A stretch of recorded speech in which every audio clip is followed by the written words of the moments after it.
میرے عزیزو، میں خدا کا خادم اور آپ کا بھائی پاسٹر وقاش علیم ڈیوڈ ایک مرتبہ پھر آپ کی خدمت میں۔ جیسا کہ ہم عید قیامت المسیح کے ایام میں سے گزر رہے ہیں، خداوند کے روزہ کے دنوں میں سے گزر رہے ہیں، تو جیسے میں نے پچھلی ویڈیو میں عرض کی تھی کہ لازم ہے کہ ہم اپنے ایمان کے اس لازم حصہ کو اثر نو دیکھیں تاکہ روحانی ترقی کے لیے خود کو تربیت کر سکیں۔ اسی سلسلے میں آج دوسری ویڈیو آپ کی خدمت میں پیش کر رہے ہیں۔ اس میں روزہ کی اقسام کے بارے میں بائبل میں درج جو روزہ کی اقسام ہے اس پر ہم بات کریں گے۔ جو بنیادی بات ہمیں اس تعلق سے بائبل میں ملتی ہے وہ یہ ہے کہ پیدائش سے لے کے مکاشفہ کی کتاب تک ہمیں ایسے بہت سارے ایمانداروں کا ذکر ملتا ہے جنہوں نے اپنے دکھ اور اپنے پریشانی کے ایام میں روزہ رکھا۔ ان ایمانداروں نے اس وقت بھی روزے رکھے جب گناہ نے ان کو گھیر لیا یا ان پر حادثات گزرے، لیکن نیا عہد نامہ جو ہے وہ روزہ کی ایک اور قسم کو بیان کرتا ہے۔ سب سے پہلے تو خداوند یسوع مسیح کا روزہ، اختیار واپس لینے کا ابلیس سے، اور پھر اعمال کی کتاب میں ہمیں شکر گزاری کا روزہ ملتا ہے۔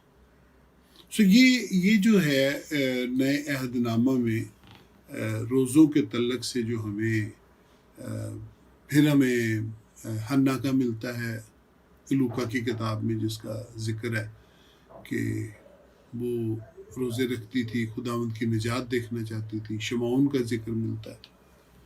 سو ان روزوں کا یہ جو نئے عہد نامہ میں روزوں کا ایک نیا پہلو ہمیں ملتا ہے، یعنی کہ نجات کے لیے اور شکر گزاری کے لیے اور اختیار پانے کے لیے، یہ روزے ہمیں اولڈ ٹیسٹمنٹ میں نہیں ملتے۔ نئے عہد نامے میں خداوند کا یہ ایک جلالی پہلو ہے، یعنی کہ روزے کا بڑھتا ہوا علم۔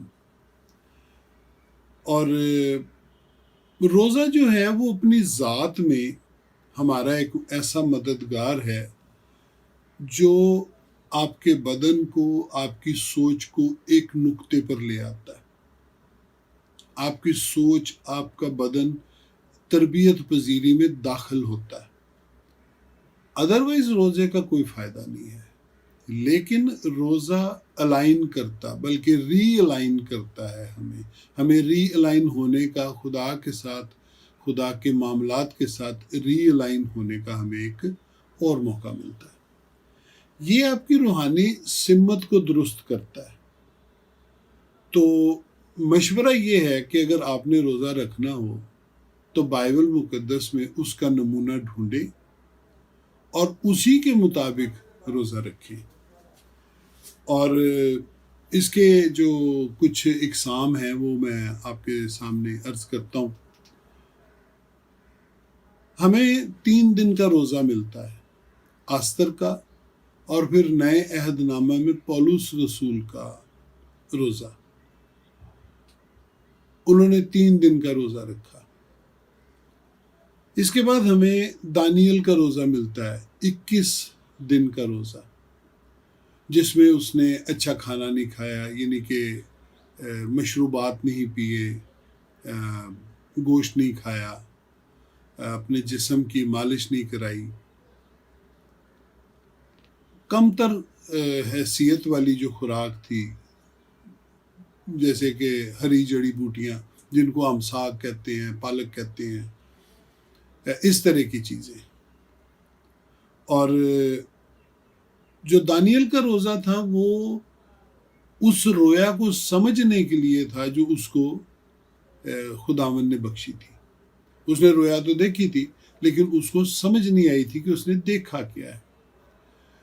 اور رویا کو میں اکثر جب پڑھاتا ہوں تو میں اس طرح بیان کرتا ہوں کہ یہ ایسے ہے جیسے آپ کتاب کو ایسے پکڑ کے اس کے صفحے ڈھیلے چھوڑ دیں تو وہ ایسا ایسا گرنا شروع ہو جاتے دوسری طرف۔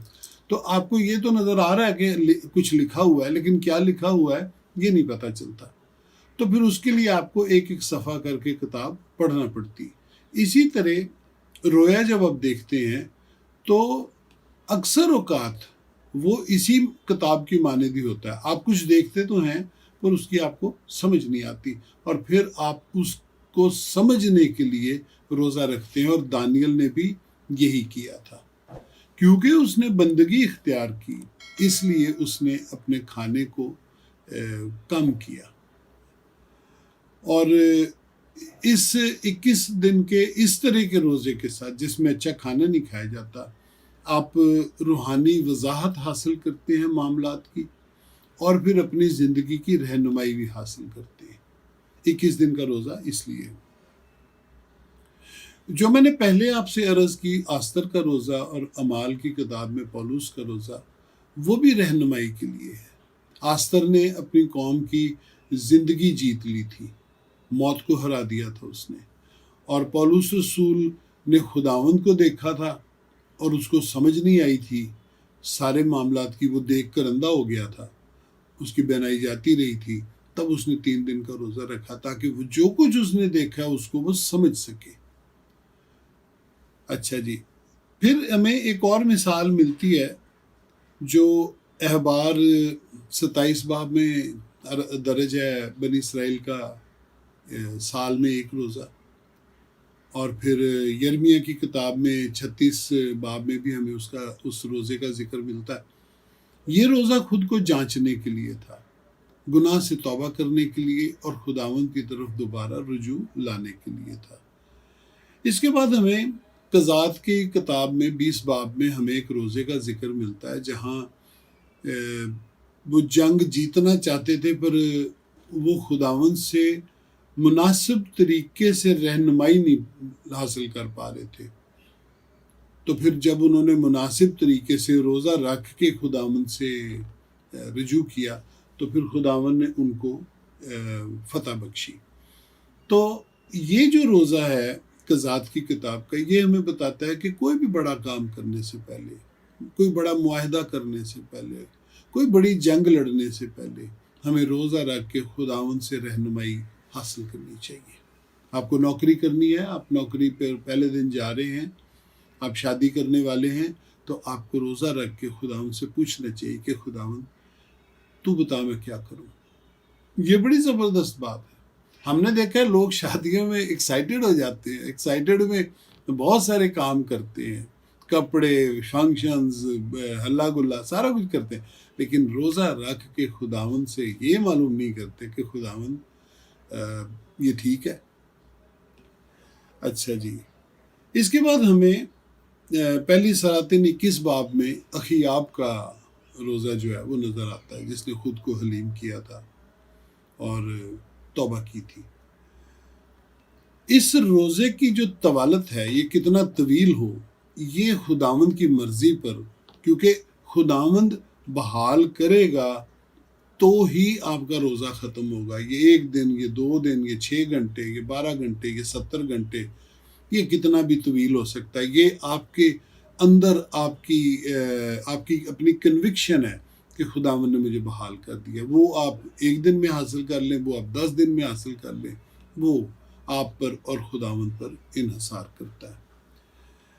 اچھا جی، اس کے بعد ہمیں پہلا سیموئیل 30 باب میں اور یسایہ 58 باب میں ایک اور روزہ ملتا ہے، جس میں جلد شفا پانے کا ہمیں پیٹرن ملتا ہے، یعنی کہ معجزانہ شفا۔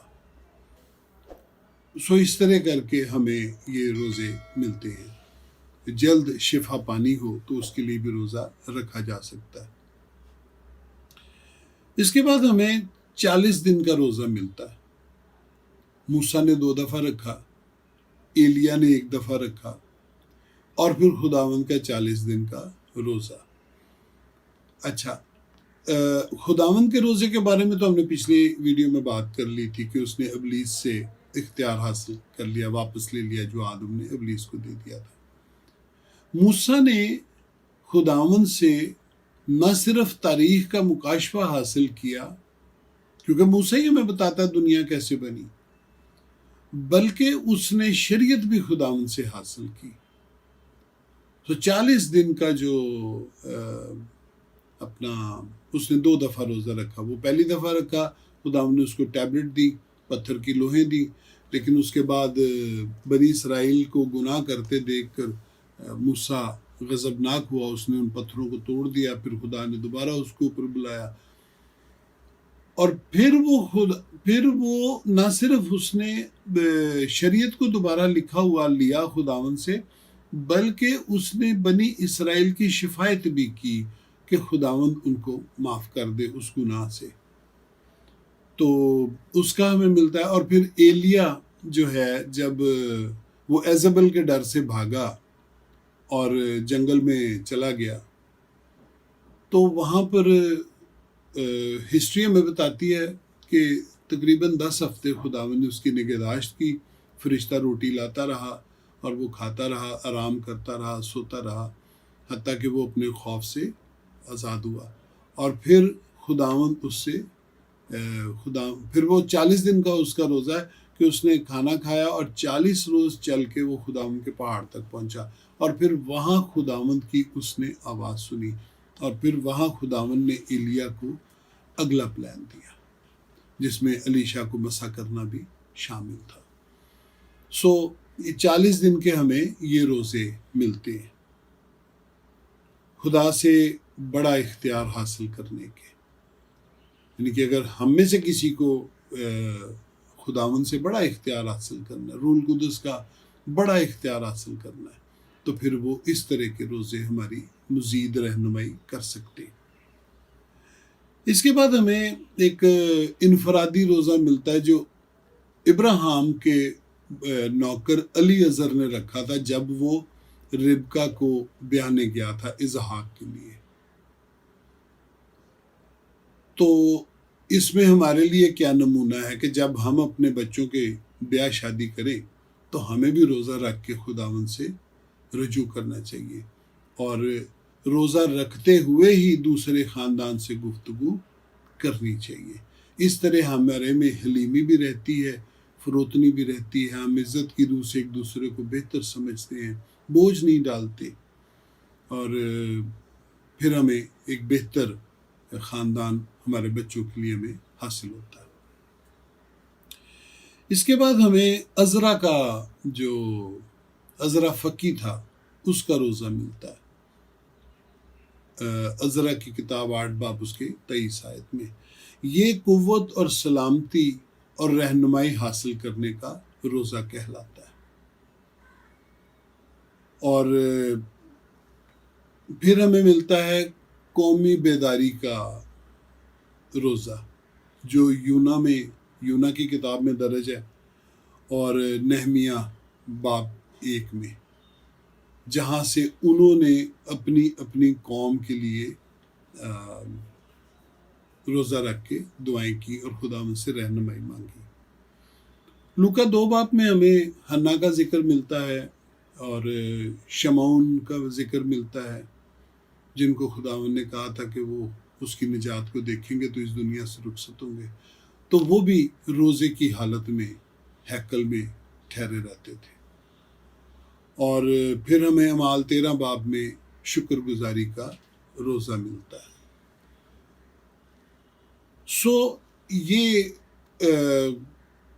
یہ جو روزوں کی تفصیل ہے یہ میں نے آپ کے سامنے رکھی ہے۔